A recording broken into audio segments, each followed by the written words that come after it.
Joining us now is Murray Leith from Odlum Brown. Hi there, Murray. Hi, Michelle. Murray, a lot of people, when they're looking at their portfolio, they're examining stocks that they perhaps had for 4 or 5 years and then determining if they want to sell them or keep them.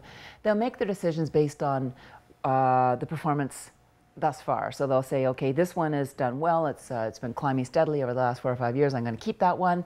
This one's been kind of a dud. I'm going to let that one go. Do you see that a lot? Is that how people are making decisions? Yes, we see it a lot, and it's a tough emotional decision to get your head around. You know, some people say feed your winners, cut your losers. As a fundamental value-based investor, I develop an investment thesis, the way I expect the world to unfold, how I expect a company to behave, and I'm constantly reassessing that investment thesis as time passes. So if the investment thesis is intact and a company I like has gone down in price, I'm going to like it more.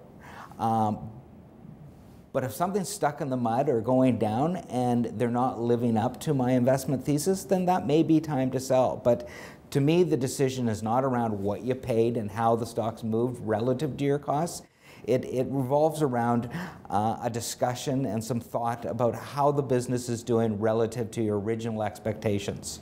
You're looking a little bit deeper at fundamental value, but I think a lot of people really do say, okay, I paid this and now I've made that much more.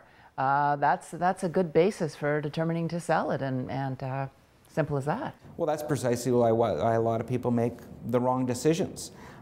Cost doesn't matter.